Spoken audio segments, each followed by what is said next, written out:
มื้อนี้ค่ำแล้วถ่ายวิดีโอให้เบิ่งเนี่ยถ่ายเบิ่งอันนั้นไปเพิ่นบ่นี่เฮือนนี่น่ะพาเบิ่งน้ำท่วมซะเนาะ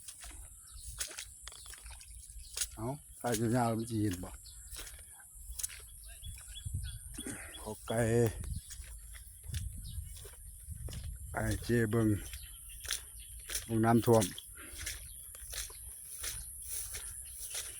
สนามกอล์ฟน้องปลาผักบงผักตบมันจะเป็นอย่างฝนตกมาแล้วว่าตายอิ่มน้ำบ่น้ำท่วมหนองกันคูนละหรือว่าน้ำจะบ่ขึ้นหมดบ่ให้ถึงสูงเด้แล้วต้นข้าวนะข้าวอันจักสักจอนเด้ใหญ่ดิพุ่นผมได้ขึ้นคอมื้อนึงนี่ข้าวนี่น้ำเกือบเบิดท่วมกูเบิดแล้วเอาเขาเจ้ามาหว่าน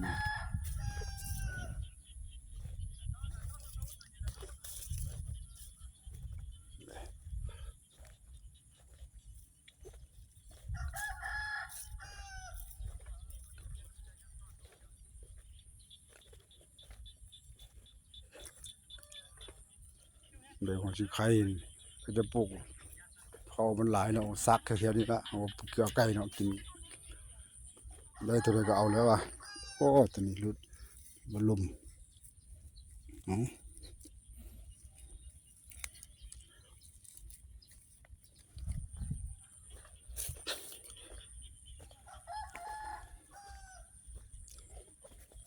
หายเบิ่งน้ำ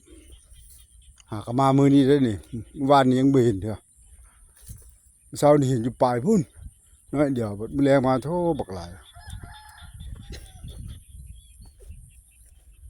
ส่งได้บ่นี่มันยาวนี่ยาวก็ได้อยู่เต้2 นาทีเกิน5 นาทีแล้ว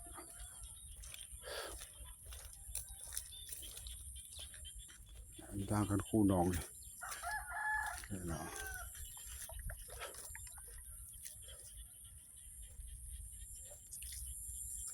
นี่บนคณะเขาเฮ็ดให้บ่แล้วเด้เขาดุดมากองไว้นี่เด้บนคณะเขาตัดน้ำเลยบอกเขาว่าบอกเขาไถรถเท่านั้นเข้ามาว่านไถไว้ดีกว่าปลามันแห้ง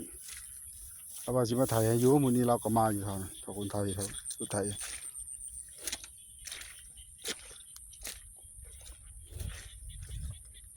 นี่บนชุดแดงสนามกอล์ฟขันนอน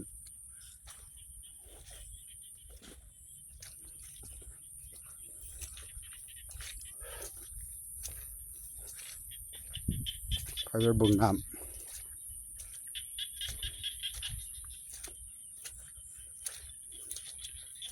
นอกควรถ้าคนไทยก็ไถจากคนไทยเฮ็ดหยัง200บ่ไถก็ดินเฮาบ่ไถได้น้ำนะเห็นดูบ่สิข้างใครหัวออกไป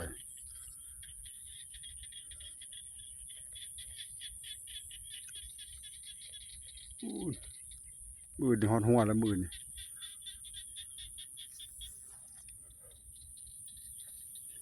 เนาะน้ำกอบบ้านเขาน้ำแล้วน้ำบ้านเขาหญ้าตืด